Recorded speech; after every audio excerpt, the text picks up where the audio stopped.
A bunch of Israelites got the idea that if they build a tower high enough, they can reach God. God gets kind of, upset at this idea. I believe he destroys the tower. And once the tower is destroyed, all these people who are building this tower can't understand one another because they're all speaking different languages. According to biblical scholars, I guess this is where the Bible accounts for the variety of different languages that we speak. It's kind of as punishment from God for trying to transgress our humanly bounds. The receiver is constructing a message from a particular ideological from within a particular ideological framework. And so rather than just thinking of communication as a simple, I say something, you hear it, I'm articulating a message produced out of a specific conceptual framework of the world, and that message is being sent out to you, and then you're decoding that message based on your placement within a specific conceptual framework of the world. Representation is unproblematic, that I represent something to you, that if you see something, if you see a photograph of something, this is a photograph of my cat, or this is a photograph of my wife. There's a couple different places where people take issue with that. And probably the first of which is that the idea of the representation itself is that photograph of your cat, I could say that this is a photograph of my cat, okay? But this is not my cat. This is a photograph of my cat. And that's a key point. All representations are at one remove from reality. Representation and subjectivity are so closely intertwined. Our sense of the world is constituted through representation. Our sense, that how we perceive the world, how we understand the world, has to filter through that ideological framework. It has to filter through that, decoding process. And we understand the world pretty much how we, view it through representation. One of the things that, Hollywood films really kind of emphasize is identification. How do we know who the main character is? What's the character that we identify the most with? And identification doesn't just mean, well, do I like this person or not, but do I share this person's values?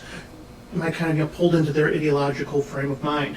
By feeling sorry for them or saying, oh, I hope they get out of danger or whatnot, we're falling into a specific type of ideology, which values one set of lives over a different set of lives. And the point that they want to make is this idea that representation in and of itself is never neutral.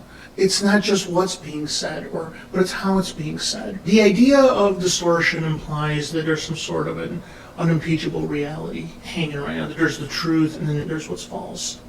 What I would perhaps suggest is that rather than saying distortion, I would maybe suggest that, all representation is ideologically informed, that you can't get away from ideology and representation. Our entire sense of the world is filtered through ideology. Well, if reality is constituted through representation, and if representation ideologically positions the subject, then there's something going on with representation that we really have to pay attention to, because it's not just whether or not certain people are shown in a better light in one show versus another show. It has to do with our entire sense of how we understand the world and how we perceive the world. When you go through these wars of positions, when you contest something, it's not just over one opinion over another opinion, but a lot of it has to do with power. The power to create certain types of ideas concerning the world, to legitimate certain types of concepts of the world. That whenever occurred in history that humans decided to organize themselves into societies in which there were superordinate and subordinate classes, that's where you begin. That's where you begin your contestations. That once you begin that kind of once you make that decision that there's some people who rule and then there's other people who are ruled, that alters the whatever kind of social structure you have in a very real way. But I would assume that this is the point. That's the point when any sort of divergence begins. Is that point when you have contestations over who's in the subordinate, who's in the superordinate classes. A lot of that comes out of these kind of contestations over culture, because when you go through these wars of positions, when you contest something, it's not just over, one opinion over another opinion, but a lot of it has to do with power. the power to create certain types of ideas concerning the world, to legitimate certain types of concepts of the world. And that notion of legitimation is so crucially important to this notion of culture. That's why there is cultural struggle. That's why there is this war of positions. It's not just the issue of having dominant cultural power, but it's able to legitimate certain types of discourses over other discourses, certain norms over other norms. And that is, if you take this kind of the Babel effect and apply it to culture, I think this might be one of the things that really is at the center of it, this struggle for legitimacy.